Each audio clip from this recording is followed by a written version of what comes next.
Hello, Aroha. Where are you going today? Ice Cave Part 2. Yeah. आजको हाम्रो गन्तव्य रहेको छ ग्रेनाइट फल्समा पर्ने आइस केभ। भर्खरै परेको झरीले पखालिदिएर होला सायद प्रकृति अझै सुन्दर देखिन्थिन्। Aro is getting ready for the hike.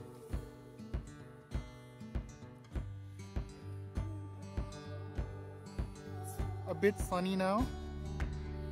Okay, so let's start the hike. Oh, what is that? Oh, okay. समयलाई खेर नफाली आरोहलाई अगाडि लगाएर हामी छोटो हाइक गर्नका लागि निस्कियौं।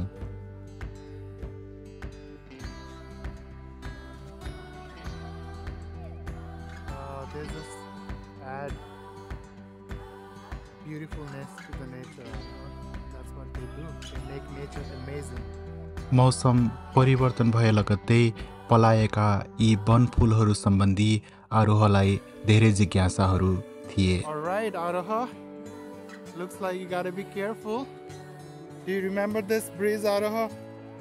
Yeah, we went down there, right? हामी यस गन्तव्यमा आरोह सानो छँदा एकपल्ट आएका थियौं। आरोहलाई पनि सबै कुरा याद आउँदै थियो।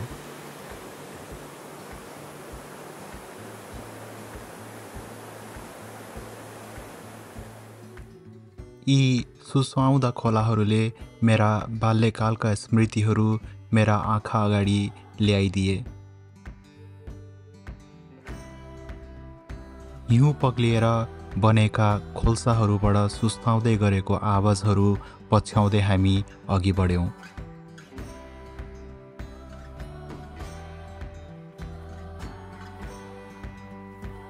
जाडोयाममा यो देखिएका पहाडहरू हिउँले भरिएका हुन्छन्, तर गर्मी लाग्दै गए पछाडि एभालान्सले गर्दा ती सबै हिउँहरू भुइँमा पोखिन्छन् र बन्ने गर्छन् आइस केभ।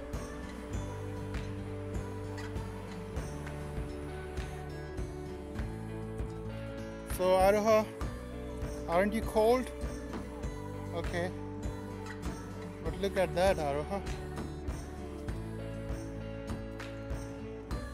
जाडोयाममा यस ठाउँमा कुनै पनि बेला एभालान्स आउन सक्ने हुनाले सावधानी अपनाउनु पर्ने हुन्छ।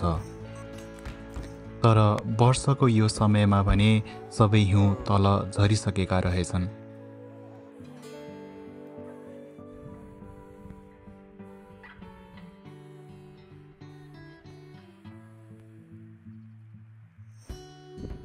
हामी आइस केभ नजिकै आइसके पछाडि झरी फेरि पर्न थाल्यो।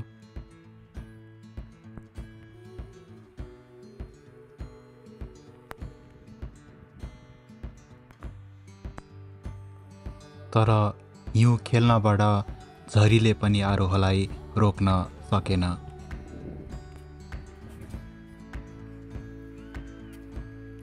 चारैतर्फ हिउँ पग्लिएर बनेका झरनाहरूले अझ तल थुप्रिएका बरफहरूलाई पगाल्दै अघि बढ्दै थिए। Are you done? All right, let's go home now.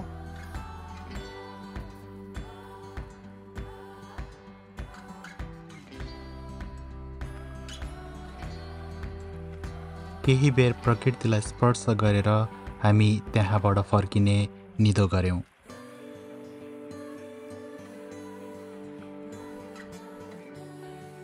Neuro टिप्नको लागि तयार हुँदै हुनुहुन्छ हैन तपाईहरु, हैन? जंगलमा चारैतिर लटरममा न्युरो फलेका थिए। केही टिपेर हामीले पनि घर ल्यायौं।